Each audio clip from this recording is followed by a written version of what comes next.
శుభమస్తు అండి. మనం ఈ పరాభవనామ సంవత్సర ఉగాది నూతన సంవత్సర శుభాకాంక్షలు కుంభరాశి వారికి.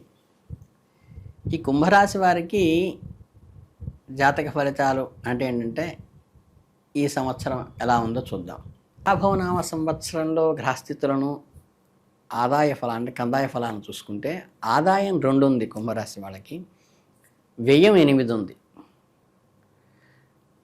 అంటే ఇంక గౌరవ మర్యాదలకు కూడా తీసుకుంటే ఏంటంటే రాజపూజ్యం 4 ఉంది, అవమానం 2 ఉంది. అంటే గౌరవ మర్యాదలు బ్రహ్మాండంగా ఉన్నాయి. రాజపూజ్యం 4 ఉంటే అవమానం కేవలం 2 ఉంది.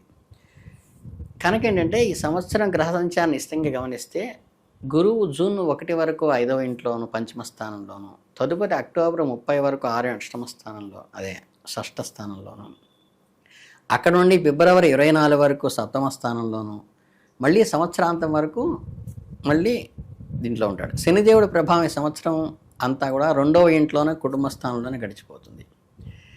రాహువు అక్టోబర్ 1 నుంచి జన్మరాశి నుండి 12వ ఇంటి ప్రవేశిస్తాడు. అలాగే అక్టోబర్ 1 తర్వాత 7వ ఇంట్లోకి వస్తారు.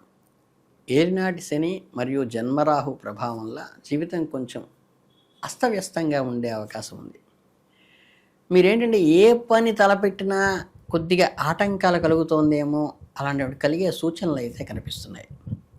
అలాగే అధిక ధన వ్యయం వంటి ఇబ్బందులు ఎదురయ్యే అవకాశం ఉన్నది. అందరికీ ఇలాగే ఉండదు.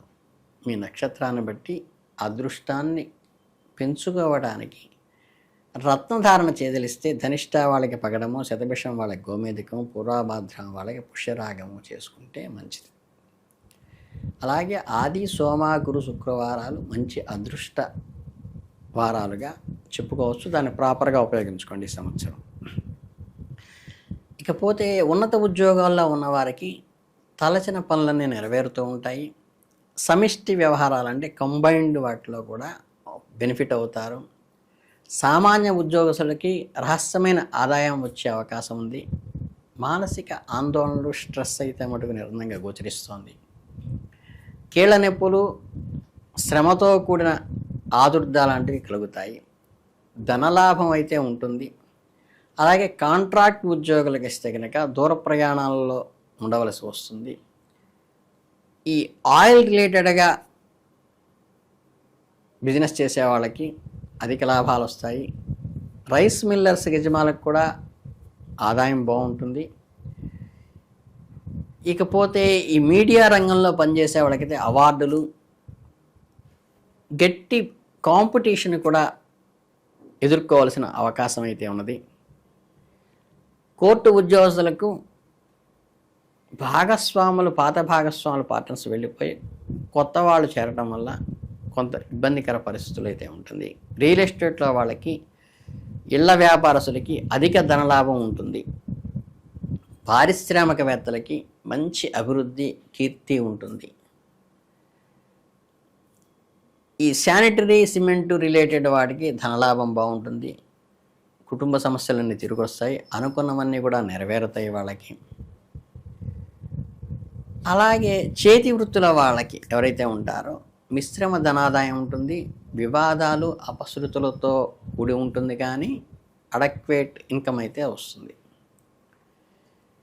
ఇకపోతే ఈ సంవత్సరం ప్రథమార్థంలో అంటే ఉగాది నుంచి ఆగస్టు దాకా వేసుకుంటే మనకి ప్రారంభంలో ఏంటంటే కొన్ని చిక్కులు అనుభవించాల్సి వస్తున్నప్పటికీ అత్తమామల వైపు నుంచి బాధలు అతిగా ఉండే అవకాశం ఉన్నది. ఖర్చులు కూడా అదే స్థాయితో ఉండే అవకాశం ఉంది. దూర ప్రయాణాలు శ్రమతో కూడుకుంటారు, కానీ పుణ్యక్షేత్ర దర్శనాలు చేస్తారు. కొత్త మానసిక అనారోగ్యం కలిగేటువంటి అవకాశం ఉంది. తదనంతరం అనుకున్న పనులన్నీ పూర్తవుతూ ఉంటాయి. అధికారుల నుంచి ఒత్తిడి ఎక్కువగా ఉంటుంది. స్త్రీలతో విరోధాలు కొద్దిగా ఇబ్బంది కలిగిస్తాయి. ధనవ్యయం ఉన్నప్పటికీ కూడా సుఖము, భోగము, శుభము కలుగుతూ ఉంటాయి. ఆదాయం కూడా బాగుంటుంది. వాహన సౌఖ్యం కూడా కలుగుతుంది. పెద్ద పెద్ద వాళ్ళతో పరిచయాలు ఏర్పడతాయి. గౌరవ మర్యాదలు పెరుగుతాయి. ఆ సమయంలో మీదే పైచేయిగా ఉంటుంది. ఇక ఏప్రిల్ నెలకు వచ్చేసరికి అంటే సుఖమయ జీవనానికి బాగా అలవాటు పడతారు. స్త్రీల మూలకంగా ధన వ్యయం చేస్తారు.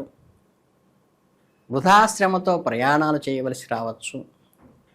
నానా విధమైన కష్టాలు, కొద్దిగా థెఫ్ట్ జరిగేటువంటి దొంగల భయం కూడా కలుగుతుంది వాళ్ళకి. మే నెలకు వచ్చేసప్పటికి ఏంటంటే కొన్ని అనెథికల్ వైపు మైండ్ డైవర్ట్ అవుతుంది. సామాన్య ధనలాభాలు ఉంటాయి.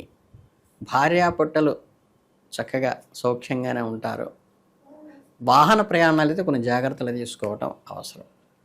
జూన్ నెలకు వచ్చేసంటే మన ప్రయత్నించిన కార్యాలన్నీ అనుకూలంగా వస్తూ ఉంటాయి. నూతన కార్యక్రమంలో ఉత్సాహంగా పాల్గొంటారు.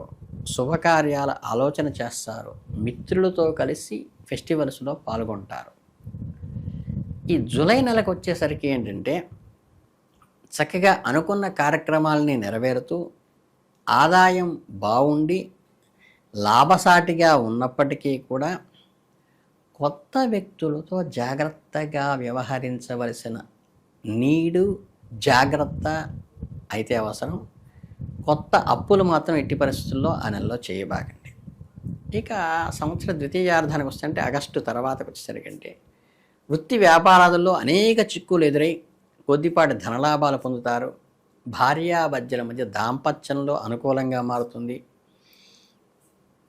మంచి సుఖవంతమైన ఎక్విప్మెంట్స్ కూడా ఇంట్లోకి కొనటం అనేది జరుగుతుంది. సంఘంలో కీర్తి ప్రతిష్టలు, హోదాలు పెరుగుతాయి. సెప్టెంబర్ నెలకు వచ్చేసరికి ఏంటంటే ఆరోగ్యం విషయంలో కొంచెం జాగ్రత్త అవసరము. కోర్టు వ్యవహారాలు ఫలిస్తాయి.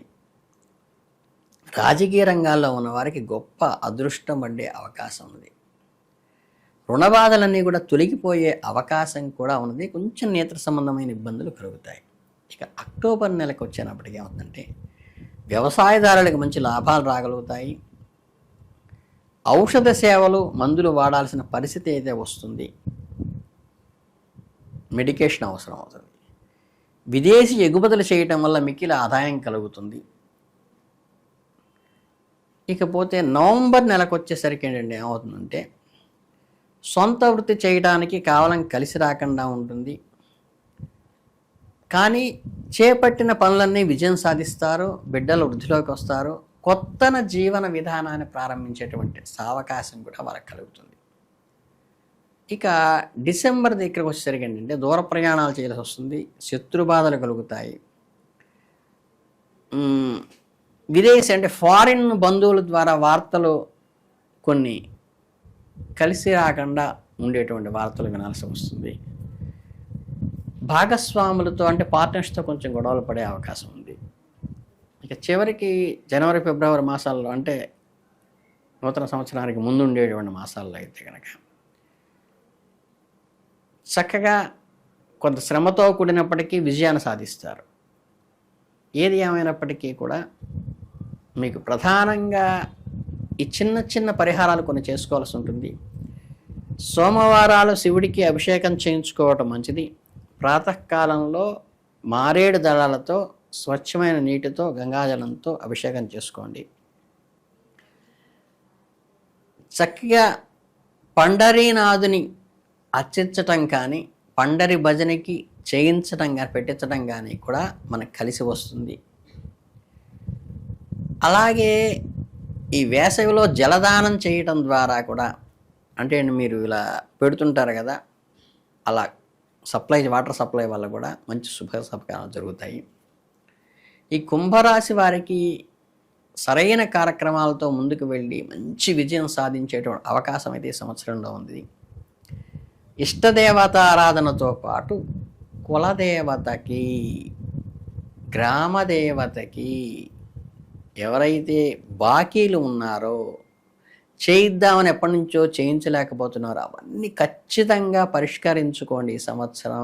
దానివల్ల మీకు ఆ దోషం నివారణ మంచి వృత్తిలోకి వచ్చే అవకాశం, మీకు ఇల్లు చక్కదిద్దుకోండి ఈ సంవత్సరమే అని చెప్పడం జరుగుతోంది. అది ఖచ్చితంగా ఆచరించవలసిన విషయం. అలాగే చేసేటువంటి ప్రతి రెమెడీలో కూడా మీ దైవ బలాన్ని, మీ ఆర్తిని, మీ భక్తిని మాత్రమే పరిగణలోకి తీసుకోండి తప్పితే పెట్టుబడి పెట్టే డబ్బుల్ని పరిగణలోకి తీసుకోబాకండి. వేల రూపాయలని ఖర్చు పెట్టి రెమెడీస్ చేసుకోవాల్సిన అవసరం లేదు. దైవారాధనకి మించినది లేదు. బట్ మీకు ఇష్టదైవానికి రోజు చేసుకుంటున్నట్టే మీ కులదైవానికి, గ్రామ దైవానికి బాకీలు మీ కుటుంబం తరపున, మీ వంశం తరపున ఏమన్నా ఉంటే అవి ఖచ్చితంగా క్లియర్ చేసుకోవాల్సిన అవసరం అయితే ఈ సంవత్సరం ఉన్నది. ఈ చిన్న రెమెడీ చేసుకుంటే మీరు అత్యద్భుతంగా ఈ సంవత్సరం అంతా ఆయురారోగ్య ఐశ్వర్యాలతో తొలదోగాలని, మీ కుంభరాశి వారు అత్యంత వృద్ధిలోకి రావాలని, పూర్ణ కుంభంలాగా తయారు కావాలని మనస్ఫూర్తిగా ఆశీర్వదిస్తూ శుభమస్తు.